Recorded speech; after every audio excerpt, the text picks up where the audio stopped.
Well, good morning and welcome to Coffee with Ken. I'm Ken Biberaj, a managing director at Savills, a leading tenant advisory commercial real estate firm. We are in week 18 of social distancing as a result of the COVID-19 pandemic. In the news today, California is rolling back reopening plans as hospitalizations sharply rise, while the Trump administration continues to push for public schools to reopen this fall. Today's topic is rising to the moment, combating racial inequality in America. We're joined by our dear friend, Marc Morial, the CEO of the National Urban League. Good morning, Marc. Hey, Ken, thank you. Thanks for having me. And man, Coffee with Ken is about to get picked up by one of these broadcast networks, man. I mean, with your help, man. Look like you're gunning for a new profession, but congratulations. And thank you for having me. Yeah, you'd appreciate this because you're in Jersey. I always get that I look like Ernie Anastas. So, we'll just wait for Ernie to retire. Yeah. And then I'm ready. You look better than Ernie, man. You look better than Ernie. Well, amazing. Well, look, I'm excited to have you on. Everyone tuning in, there's a Q&A function. Submit questions if you want, and we'll try to get to them. But look, it's been every week I do this, 17 weeks, 18 weeks. I mean, this has gone on for quite some time. Doesn't look like it's ending anytime soon. We were chatting right before we started that I always love seeing you on TV, but at the same time, I hate seeing you on TV because I know if you're on TV, there's something important happening. Why don't you take us through the last 18 weeks, but frame it in two buckets? What was it like when COVID first started, all the way up to the killing of George Floyd, and then from there to today? How is your life working? Yeah, thank you for asking. So I think it was unimaginable when COVID first started that we would be in an extended long-term shutdown.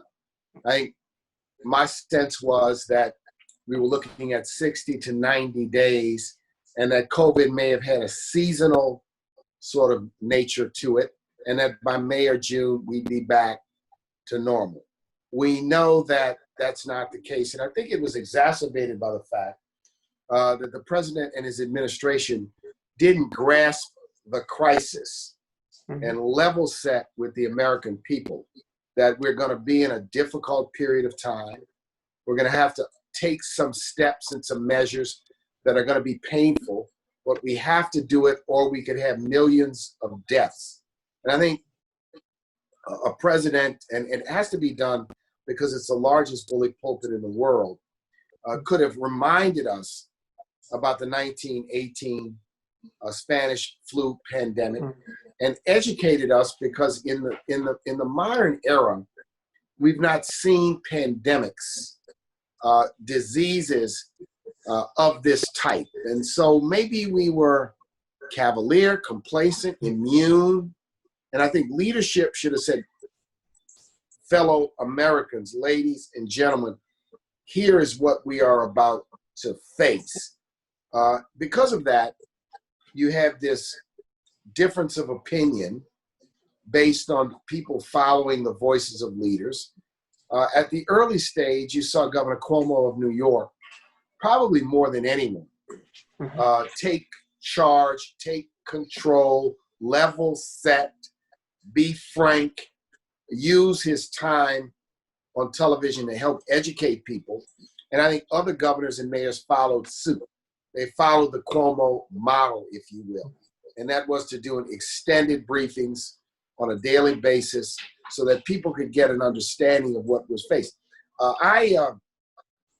At the beginning, didn't jump immediately to place our employees on a work from home protocol. I think we did it on March 13th when it became obvious that it needed to be done. And we had planned when we built out our new space and invested in technology. We created an integrated system where everybody had a fully connected laptop that all they needed to do is grab their laptop and go. And go home, and then by doing that, they'd have access to everything as though they were working in the office. So, we at the beginning, I don't think anyone imagined the depth and the magnitude of this. Now, on our watch, I guess it was in late March, I got some anecdotal information that said, hey, uptown in New York, Columbia Presbyterian a large number of the hospital admittees are Black and Latino, there may be some disparities taking place. Well, at that period of time, none of the data showed race or age. We were just getting general data. And it concerned me, said, oops, is this going to be an issue of disparities? Then Louisiana, I think, became one of the first states to begin releasing racial information and disparities. And we learned that there were racial disparities. But let me tell you why. Again, I get back to our own government doing a bit of a disservice. The information that came out of China was that anyone with an underlying condition would be impacted more severely and would be at greater risk of hospitalization and even death if you had an underlying respiratory or cardiovascular condition. That information would easily tell anyone here in the United States that if you overlaid that on our population, in our community, that you're going to have disparities in how this is going to impact. So then that became, I think something that we needed as the National Urban League to really message around, that these disparities are here and therefore it ought to inform the response. Now, here's the most important thing, and I don't want people to take this out of context. This is affecting all people, and still the majority of people it impacts are white. The majority of deaths are white, but the disparity is disproportionate to the population segment. And we have to understand and not allow a conversation about a disparity to torture an understanding that this has broad impact. Now we see it's affecting young people, obviously. And early on, there was some suggestion that it couldn't impact young people. We've seen some young people die, but at the beginning, remember, there were insufficient masks, insufficient ventilators, insufficient PPEs. But one of the things that concern me is, we rely on China for the masks, or we rely on sources in China or Asia for the ventilators. Clearly, with an emergency and a pandemic, what this country has to do is create greater self-sufficiency around the things we need to respond to these sort of crises. And that, focusing on that as a policy measure, is a job creator. It's a wealth creator.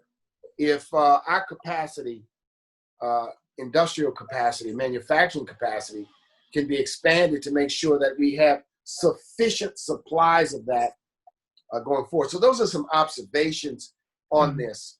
Our staff, notwithstanding the fact that we've been work from home, our affiliates work from home. We've continued to provide services in 90 communities across the nation. And then George Floyd is murdered.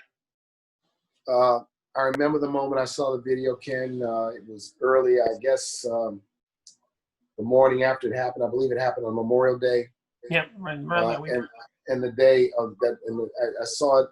I had CBS News on, and they showed it. And I stood up and walked towards the TV and started yelling at the television. And what I was saying was, get your knee off his neck. How can you have, and the citizens who were watching were saying, he's bleeding. You want me to check his pulse? And you have a guy saying, what are you doing? What are you doing? I mean, in effect, the public observing what was occurring were pleading for George Floyd's life.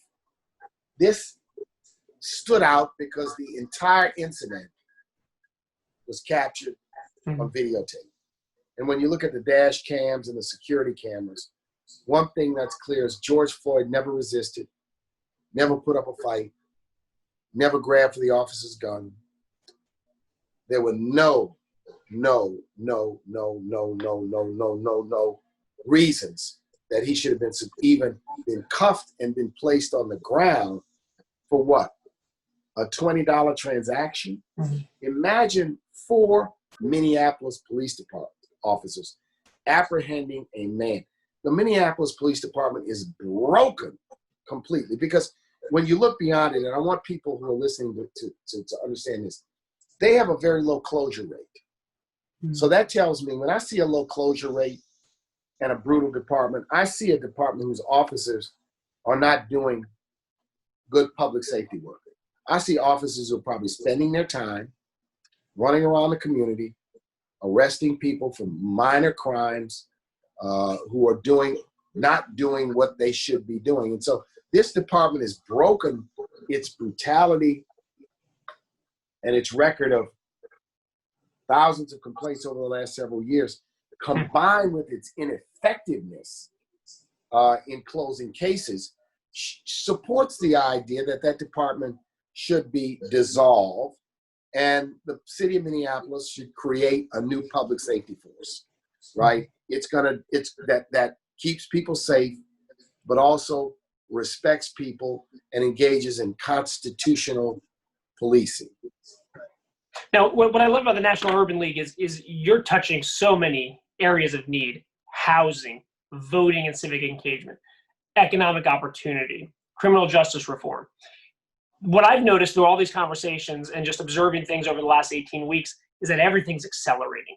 The inequality is accelerating. The technology issues, the challenges with schools, all this stuff is just, everything's accelerating. Yet you're at the forefront of these topics that are of urgent need. How are you viewing your mission, and how are you maybe evolving what you're prioritizing? Right, it's one of these things where I think I've asked you in the past, what do you focus on first? And you're like, all the above, right? It's like you got to do everything. Yeah, we work in 5 areas: education, jobs and economic empowerment, housing, health, and justice. So everything's got to tie to, and then what do? We're a legislative advocate and a thought leader on these issues from a civil rights and social justice perspective. We provide direct services programs to people in local communities, and that's the package of how we do our work. COVID affects health. The responses to COVID that have been necessary have affected economics and jobs, and now housing, and now schools and education. So in many instances, in a crisis of this magnitude, it's very difficult to separate these issues, because we're talking about impact on people and on the community. And we like to think of ourselves as economic first responders, crisis responders, because we have the ability, in addition to being a voice, Ken, in St. Louis, we've probably fed thousands of people. And in numerous Urban League affiliate communities, we've done feeding, we've done virtual career fairs, we've helped people sign up for PPP, business owners. Yeah. We've helped, we're now going to be doing a lot of work in the housing arena to help people avoid foreclosures and evictions. And you're in the real estate business, and you understand how this is going to be tough for the tenants especially, and then landlords, right? It's an economic downturn, and I call it a self-induced coma, economic coma, is going to have broad impact. This could be, I think, the most challenging economic downturn we've faced since the Great Depression. And we have to be prepared for it, and we have to support the fact that it's going to require additional, I think, measures from our national government, from our federal government, to help sustain the economy and sustain people. Rising homelessness, people doubling up and tripling up because they can't pay the rent, 40 million people unemployed. Of course, some have been reemployed, but we're still down significantly from where the economy was in January and February. Yeah, I feel like there's a pending eviction crisis potentially on the forefront. Obviously, educational challenges. We had John King on, and he was talking about how kids are probably not even going to be going back to school since February, if they even go back in the fall, right? So it's just only going to exacerbate. Only going to get more challenging, only going to get more worse. And I think that what we've got to do is, in a crisis, you sometimes have to throw out the rule book. I'd like to see the broadcast networks figure out a way to provide educational content on television. And because in homes that may not have sufficient laptops and computers, they may have televisions. They may have the big screen. Is there a way to provide the content? Many cities have public access channels. Yeah. Could the public access channels flip their programming to focus on kids? What we've got to do is we've got to deploy every asset we have, every creative energy we have, if our children are not going to be able to go back to school safely, to create an educational experience for them. Yeah. And so, yes, you've got to use the online option, but too many households don't have high quality broadband connection. Too many households do not have enough small screens, pads, or laptops. So I think these school districts working with the technology industry should say, look, we're going to make sure if our kids have to be home, that they're going to have sufficient hardware and software. We're going to provide adequate communication and instruction with young kids. You have to also be in conversation with the parents. So this is a crisis, but it is in a crisis, Ken, when leaders have to respond. Yeah. It's in a crisis where we have to be creative. You can't just kind of throw up your hands, hide, hope we get past it, right? We've got to marshal all of our energy and creative energy. Those of us who must help others, must support others, right? We have to have that mindset. And I hope, we've had weak and wobbly leadership at the national level, but we've had some governors, we've had a whole host of mayors who've really, truly stepped up and provided great leadership to try to offset what we've seen at the national level. And, this is happening in the middle of an election. So people are going to have a chance to vote up or down on the current situation in the nation, in the fall. And I want to encourage people. We always say that the next election is the most important election. This is as consequential an election as we've had, in 50 to maybe 100 years, because where we are as a nation was not foreseeable on January 1st. It was a crisis. I mean, we've been hit with 2 tsunamis, and the George Floyd has basically been a big wake-up call.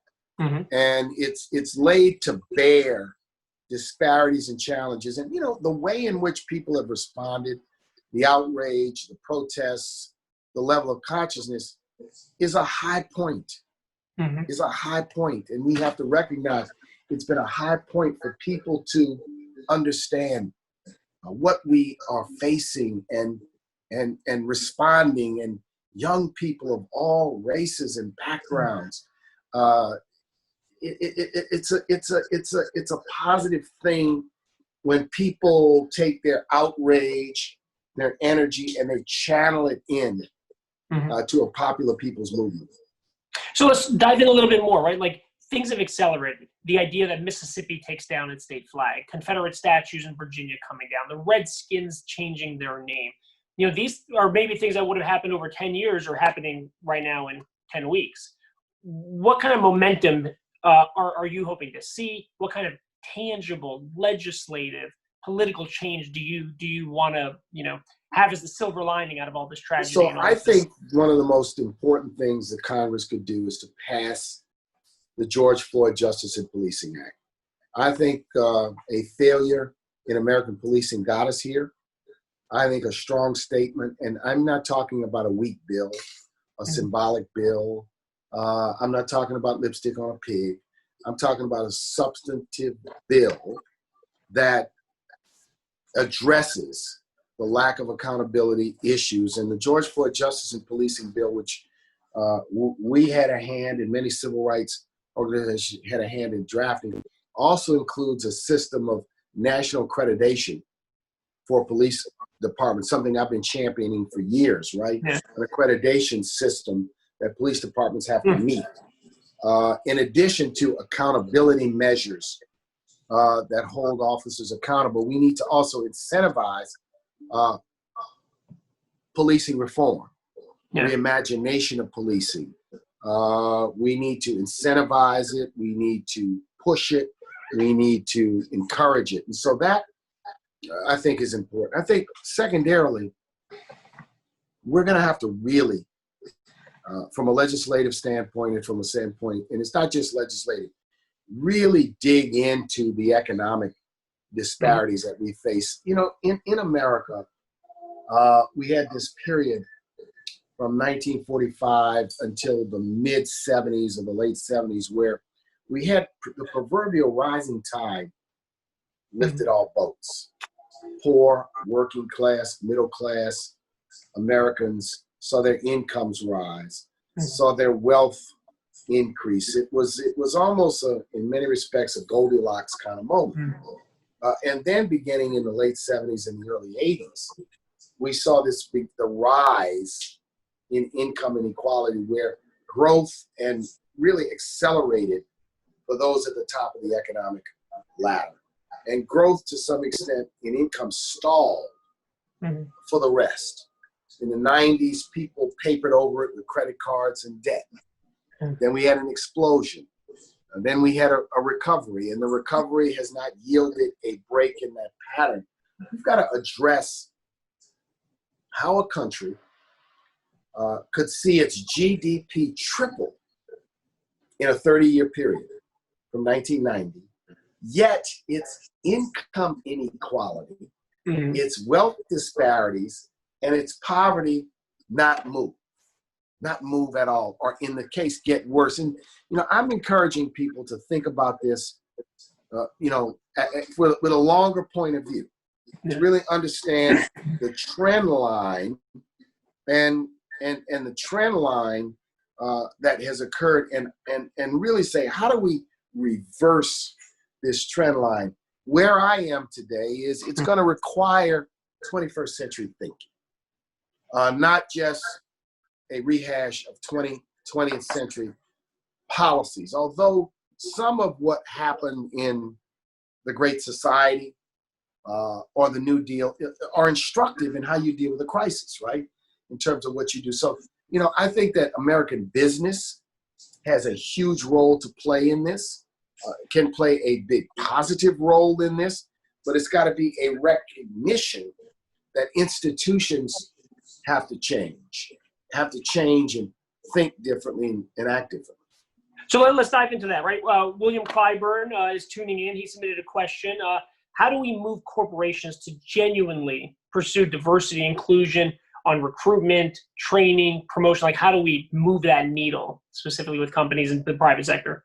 So right now, public opinion is framed, I think, and there's a momentum amongst, in the broad arena of public opinion, to push in that direction. I mean, William, I think, knows it takes determination in an American corporation from the top, the CEO suite and the board. American corporations do not run in a democratic fashion. The leadership, the CEO and the board have tremendous power and authority, and they're influenced by regulators. They're influenced by investors. They're influenced by consumers. So what I think is every corporation... Sorry to interrupt, but even employees. So the Netflix employees too, yes. Aaron Mitchell is an employee of Netflix. He pushed Netflix on moving $100 million, 2% of cash reserves into Black-controlled owned banks. Ken, right? Like that was crowdsourced internally. Right. Absolutely right. So every corporation should take steps. Netflix has taken a step, but I think every corporation should start with an assessment and build a serious diversity and inclusion transformation plan. That's really it. Business does what business has a plan to do. Business does what business resources. Business does what business measures. And I think that inside of American corporations, the easiest place to make change is around the board table. And there's still many, many American companies, maybe 170 to 200 of the Fortune 500 that do not have a single African-American director. Let me give you a number, which I think is fascinating. In around 2000, 2001 or 2, there were 4 women CEOs of Fortune 500 companies. There were also 4 African-American CEOs. Many people know the names of Dick Parsons and Frank Raines and the legend Ken Chenault. Come to 2020, what do those numbers look like? The number of women CEOs is now 38. The number of African-American CEOs is still 4 or 5. And so the change took place because shareholder services companies, boards of directors decided to push on diversity among women, but diversity amongst African Americans, for the most part, and other people of color, for the most part, stalled out. There's almost 20 years of catching up that needs to take place at the highest levels. And then amongst women, there are, I think, 38 to 150 maybe C-suite women who are part of the pipeline for future CEOs. The numbers of African Americans and other people of color pales in comparison to that outside of general counsels. And so American business can bring about change, but it starts with that CEO, and that CEO's got to be willing to withstand internal inertia and opposition. Why are we doing this? This has nothing to do with our bottom line. It has everything to do with your bottom line and the changing in America. Because you mentioned it. Employees today, young people, they want to work for companies that reflect their values. Consumers will move their spending very quickly if a company doesn't reflect their values. The regulatory space, I think you saw California pass laws to require gender diversity on the boards. That was a result because moral persuasion hadn't worked. I'm hopeful that they're going to do the same thing when it comes to diversity among directors of color, right? We have to have, if you will, public policy interventions if we've talked for years and years and years and haven't made progress. If you can talk and make progress, the public policy interventions may not be as needed. But in this instance, we have, so it's an important moment. And I've seen many companies who indicate that they've stepped up, they've done things. Is it going to be sustainable? Is really the question. And I hope it is. And every business leader I've had an opportunity to speak to, I've shared the very same thing I've shared here. So as you think, we're running out of time, and I want to be sensitive to your schedule. As we have a $2 trillion, recovery package that came out. As you look ahead, what's next on the economic recovery for all Americans? I think there's absolutely going to be a need for there to be additional recovery bills beyond what we've done already. Yeah, plural. Given where the economy is now, I'd say to people who become overly concerned about debt and deficits, a good portion of what is happening now is that the Federal Reserve is buying the debt. So they're holding it. These obligations are not being held necessarily by foreigners or by institutional players, but by our own central bank, right? And so, what that means is that the risks to the nation I do not think are as high, and the benefit outweighs the risk.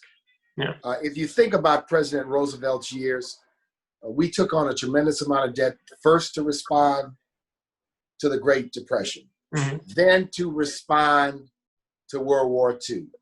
It was necessary to do it. In this instance, only our federal government has the wherewithal. Now, there's a role, big role for American business, American philanthropy to play in this. But look, it's going to require additional measures given where we are economically, losing 40 million jobs.